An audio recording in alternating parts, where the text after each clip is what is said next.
It all started on a Tuesday. Just your average, forgettable, nothing special Tuesday. I was sitting at my favorite coffee shop downtown, the one with the uncomfortable chairs and that weird mural of cats playing instruments. It wasn't even a particularly exciting day, just me, my laptop, and a lukewarm cappuccino as I tried to brainstorm ideas for work. But then something happened that flipped my entire reality on its head.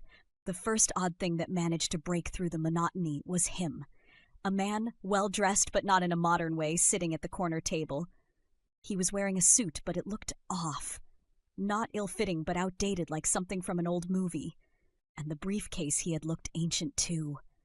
Leather so worn it could have been from another century. He was just sitting there, thumbing through this small, tattered notebook, and he looked focused. I mean, really focused, like whatever he was reading would decide the fate of the world.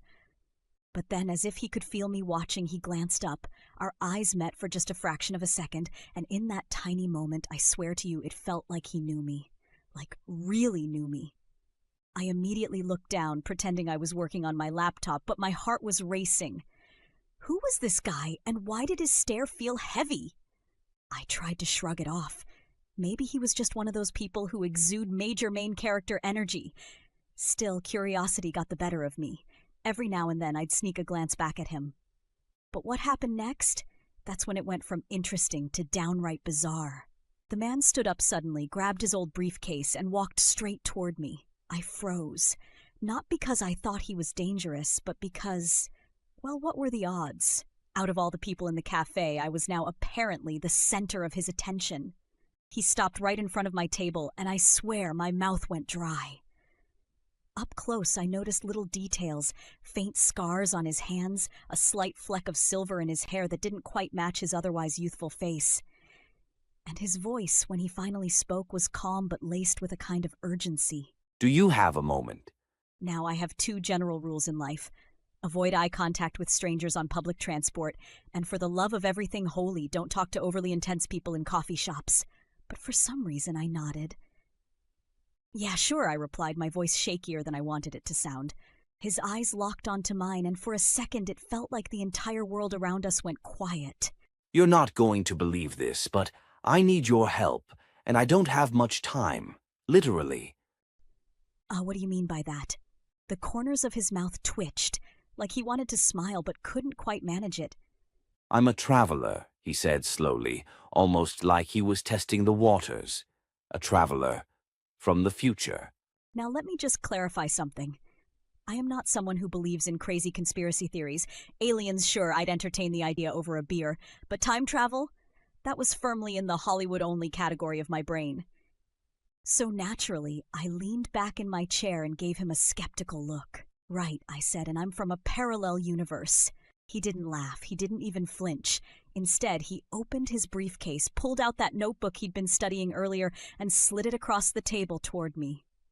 Look at this, he urged, his voice low and steady.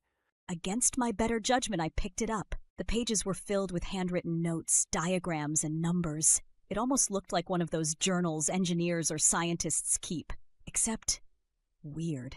Like, the handwriting wasn't quite human. Some letters were backwards, others stretched unnaturally. And then there were the dates. Flipping through the pages, I saw references to events, even disasters that hadn't happened yet. One page had today's date circled, along with cryptic notes. A chance meeting is the only variable left. Intervention possible. I felt my stomach drop. What is this? I asked, my voice barely a whisper. It's proof. Proof that I've seen the future. Proof that I'm here for a reason. I looked back at him. Okay, let's say for argument's sake you're a time traveler. Why are you telling me this? What could I possibly have to do with it? You're not just anyone. You're a key player in what comes next. Next? But before he could answer, he suddenly stood up. The urgency was back, stronger now. He grabbed the notebook from my hands, stuffed it into his briefcase, and looked at me with an expression I'll never forget, equal parts desperation and determination. I don't have time to explain, but know this. You'll see it for yourself soon enough. And just like that, he was gone.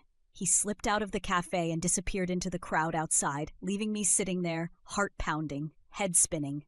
Do I believe he was really a time traveler? I don't know. I mean, maybe he was just a really convincing liar with a flair for the dramatic. But here's the thing. 2 days later, one of the exact disasters he'd written about happened, exactly as his notebook had described. So now I can't help but wonder, was he telling the truth? And if he was, what happens next?